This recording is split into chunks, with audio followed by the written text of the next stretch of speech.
Hola, hola, muy buenas tardes familia, que el Señor los bendiga y los guarde y los proteja.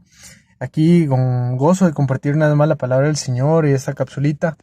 Y vamos a hablar de la omnipotencia de Dios y en qué contextos, ¿verdad? El Señor limita su poder no porque deje de ser poderoso, sino porque tiene palabra antes que cualquier cosa, porque es un Dios que cumple lo que promete, que no es hijo de hombre que mienta y se arrepienta, sino que es perfecto, ¿verdad? En todo sentido.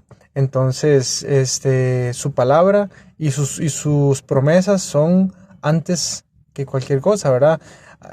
Antes que incluso su mismo poder, él limita su poder a sus promesas y a su palabra, ¿verdad? Por eso él hace promesas en su palabra para darlas a aquel que cumple con lo que él pide, ¿verdad?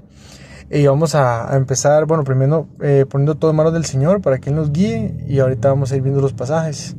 Padre bendito, te damos las gracias en esta hora, Señor. Te pedimos que tú, Señor, nos limpies de todo mal y nos guíes, Señor, para nosotros, Señor, poder tener revelación de lo que tú nos quieras dar, para que podamos ser edificados conforme a lo que dice tu palabra.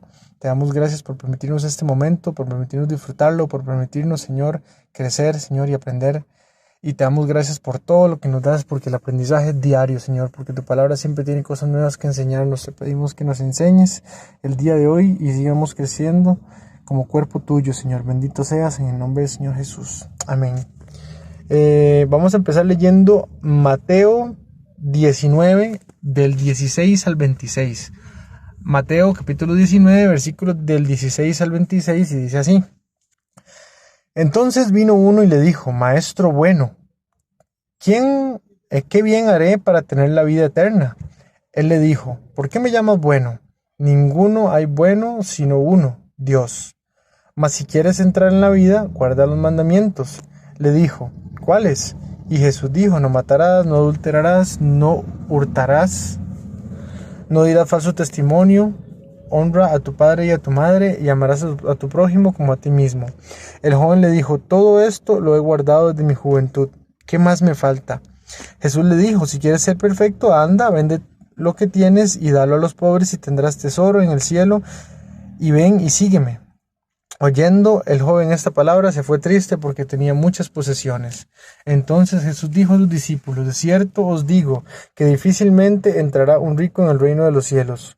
Otra vez os digo que es más fácil pasar un camello por el ojo de una aguja que entrar un rico en el reino de Dios. Sus discípulos, oyendo esto, se asombraron en gran manera, diciendo: ¿quién pues podrá ser salvo? Y mirándolos, Jesús les dijo: para los hombres esto es imposible, mas para Dios todo es posible. Amén. Entonces vemos como el poder de Dios es ilimitado, pero sin embargo Él limita su poder a sus propósitos, ¿verdad? Conforme a sus propósitos. ¿Qué quiero decir con limita? Por ejemplo, en este pasaje, el mismo Señor Jesús está diciendo que es imposible, ¿verdad? Para los hombres esto es imposible. Y sabemos que así es, para los hombres es imposible salvarse. Y para los hombres hay muchas cosas que son imposibles, ¿verdad? Erradicar el mal. Y vemos, por ejemplo, cuando la gente se hace preguntas como por ejemplo, si Dios todo lo puede, ¿por qué no termina con el mal? O sea, sabemos que lo va a hacer en su momento, pero a eso me refiero con limitar su poder. Él podría hacerlo inmediatamente, pero sin embargo no se cumpliría ese plan perfecto conforme a los propósitos que él tiene y todo lo que se tiene que ir dando momento con momento, ¿verdad? No es lo mismo yo recibir mi recompensa sin haber pasado por la labor que recoger mi recompensa habiendo pasado por la labor necesaria para crecer en sabiduría y en entendimiento, ¿verdad? Y en todo lo que el Señor nos da. Entonces, a pesar de que el Señor podría terminar con la maldad de inmediato, Él no lo va a hacer, porque todo esto es necesario para que nosotros vayamos viendo ese proceso dentro del cual nosotros decidimos por voluntad propia si queremos el bien o el mal, donde el Señor ve en nuestro corazón el arrepentimiento, donde nacemos de nuevo. O sea, todo eso, si Dios decidiera acabar con el mal ya de inmediato, todo eso ya se acabó, y la gente que está siendo procesada, que está aprendiendo, que está creciendo, de ahí no pasa su proceso, ¿verdad? Por eso es necesario que el Señor trabaje en nosotros a la manera que Él lo estipule, incluso si eso hace ver limitado su poder, ¿verdad? No porque Él tenga realmente un poder limitado, sino porque es parte del propósito que Dios no haga cosas ya como nosotros creemos que sería conveniente, sino que el Señor en su sabiduría sabe por qué, cómo, cuándo y dónde, ¿verdad? Luego vamos a leer Lucas 12, 22 al 26. Lucas capítulo 12, versículos del 22 al 26. Y dice así: Dijo luego a sus discípulos: Por tanto os digo, no os afanéis por vuestra vida, qué comeréis, ni por el cuerpo, qué vestiréis. La vida es más que la comida y el cuerpo más que el vestido. Considerad los cuervos, que ni siembran ni siegan, que ni tienen despensa ni granero, y Dios los alimenta. ¿No valéis vosotros mucho más que las aves? ¿Y quién de vosotros podrá con afanarse añadir a su estatura un codo? Pues si no podéis ni aun lo que es menos, ¿por qué os afanáis por lo demás? Amén. Vemos que dice que no podemos ni siquiera lo que es menos. Entonces, ¿por qué nos vamos a afanar por lo demás? Realmente yo fui creado, yo no puedo determinar en este momento si mi estatura va a ser más o menos, o no puedo determinar el color de mis ojos, de mi pelo, no puedo determinar nada de eso que está fuera de mi control. O sea, así de incapaz soy. No puedo controlar ni siquiera lo que Dios considera menos, porque Él es todopoderoso, ¿verdad? Entonces, ¿por qué afanarnos, verdad? Sabemos que Dios sigue siendo omnipotente. Bueno, Él es omnisciente, omnipotente, omnipresente, pero en este caso hablamos de su omnipotencia, ¿verdad? Él, y no dejan de ser complementarios como el Dios perfecto que es, ¿verdad? Pero el poder de Dios no tiene nada que ver ni con nuestro poder ni con nuestros deseos, ¿verdad? Sino con su soberanía, que se basa en su santidad y en sus designios que son a favor de nosotros, ¿verdad? Porque gracias a su misericordia tenemos su favor, ¿verdad? Somos salvos por gracia de Él. Y vamos a leer Segunda de Crónicas 7:14. Segunda de Crónicas 7:14 dice: Si se humillare mi pueblo, sobre el cual mi nombre es invocado, y oraren y buscaren mi rostro, y se convirtieren de sus malos caminos, entonces yo oiré desde los cielos y perdonaré sus pecados y sanaré su tierra. ¿Por qué lo dice? Porque todo lo malo que sucede en el mundo hoy en día no es su culpa, no es culpa de Dios. Dios es el origen de todo, el creador de todo. Pero Él nos dio libertad, y la libertad es nuestra gran responsabilidad, y todo lo que hagamos mal con nuestra libertad implica consecuencias negativas, por lo cual lo que sucede en el mundo no tiene absolutamente nada que ver con culpas de Dios, si más bien Dios nos dio libertad y luego nos juzgará. Pero todo lo que sucede en este mundo es consecuencia de nuestros actos. Ahora, veamos cómo es el poder de Dios. Él es tan poderoso y tan misericordioso, que Él dice: si se humillare mi pueblo, sobre el cual mi nombre es invocado, y oraren y buscaren mi rostro, y se convirtieren de sus malos caminos, yo oiré desde los cielos y perdonaré sus pecados y sanaré su tierra.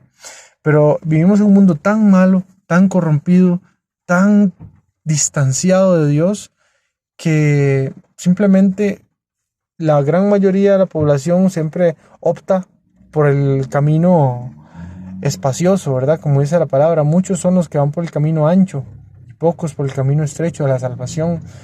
Entonces vemos como el poder de Dios no deja de ser total, pero sí Él lo limita, ¿verdad? Por la maldad del hombre, porque Él podría sanar todo, Él podría hacer todo perfecto, pero en parte es necesario por los procesos que estamos llevando, y en parte también es interesante ver que a pesar de que Él ofrece ese perdón y ese renuevo y todo eso, no lo podemos recibir porque realmente la población está lejos de Dios. La gente no piensa en Dios, a la gente no le interesa Dios, y Dios simplemente nos deja cosechar las consecuencias de todo aquello que estamos sembrando, ¿verdad? Y vamos a ver, para cerrar, Juan capítulo 5, versículos del 25 al 30. Juan 5, del 25 al 30 dice así: de cierto os digo, viene la hora, y ahora es, cuando los muertos oirán la voz del Hijo de Dios, y los que la oyeren vivirán. Porque como el Padre tiene vida en sí mismo, así también ha dado al Hijo el tener vida en sí mismo. Y también le dio autoridad de hacer juicio, por cuanto es el Hijo del Hombre. No os maravilléis de esto, porque vendrá hora cuando todos los que están en los sepulcros oirán su voz, y los que hicieron lo bueno saldrán a resurrección de vida, y los malos que hicieron lo malo a resurrección de condenación. No puedo yo hacer nada por mí mismo, según oigo, así juzgo, y mi juicio es justo, porque no busco mi voluntad, sino la voluntad del que me envió, la del Padre. Entonces vemos aquí que a nosotros nos es necesario acercarnos al dador de la vida, al Todopoderoso, no solamente porque por lógica es necesario, ¿verdad? Por amor, pero aparte de eso, porque veamos lo que dice aquí, Dios Padre tiene vida en sí mismo, y así ha dado al Hijo tener vida en sí mismo, por lo cual el Señor Jesucristo es dueño de la vida y de la muerte, y Él puede retomar la vida cuando Él quiera, cosa que nosotros no podemos hacer. No somos omnipotentes, se nos sale de las manos, no podemos decidir cuándo volver a tomar la vida, o en qué momento nacer, o nada, porque nosotros no tenemos esa facultad que tiene el Señor, ¿verdad? De ser omnipotente. Entonces vemos lo necesario y lo importante que es para nosotros someternos a la omnipotencia de aquel que decidió perdonarnos. O sea, es tan buen negocio por todo lado, ni siquiera es por conveniencia, es que es por amor, pero aparte de eso nos promete perdón, justificación, salvación, y tan solo por un corazón arrepentido, humillado, honesto, sincero, que se aparta de su mal camino y de lo que ha hecho mal y busca la luz de Dios. O sea, es el mejor negocio por nuestro propio bien, por las buenas consecuencias que vamos a comenzar a cosechar una vez que cambiemos nuestros caminos, y además de eso, por la salvación que nos regala el Señor. Aquí dice, Él tiene vida en sí mismo y puede, y le dio a su Hijo, nuestro Señor Jesucristo, el poder de tener vida en sí mismo y tomarla y dejarla cuando quiera, cosa que nosotros no tenemos. Entonces Él nos lo promete a nosotros, nos promete la vida eterna. Nosotros no tenemos en nosotros mismos la capacidad de tomar y dejar la vida cuando queramos, pero el Señor sí, y nos da vida eterna, nos la promete. Entonces, la palabra que les quería compartir para que tengamos conciencia de quiénes somos. A veces se nos olvida quiénes somos, ¿verdad? Y casi esperamos que Dios venga de rodillas a suplicar que lo volvamos a ver, cuando en realidad nosotros somos su creación.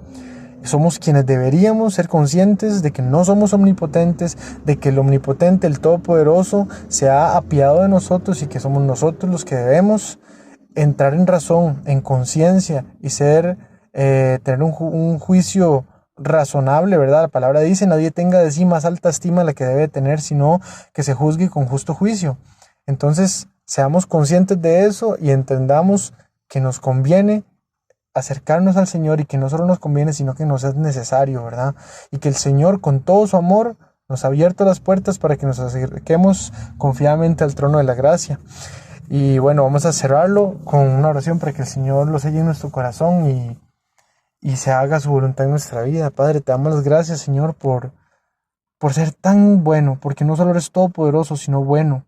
Y has utilizado, Señor, tu poder para bendecirnos. Porque así como era imposible para el ser humano salvarse por sí mismo, tú, Señor, buscaste la manera para hacerlo posible, y nos has abierto las puertas, Señor, para que sea posible, y para que podamos tener acceso, Señor, a tu gracia y a tu voluntad y a tu bendición. Te bendecimos, Dios, y te damos gracias por tanto amor, por tanta misericordia, y porque el poder, Señor, ilimitado que tú tienes, lo has destinado para nuestro bien, para nuestro favor, para nuestra salvación. Te bendecimos y te damos gracias en el nombre del Señor Jesús. Amén. Y un abrazo muy fuerte y muchas bendiciones.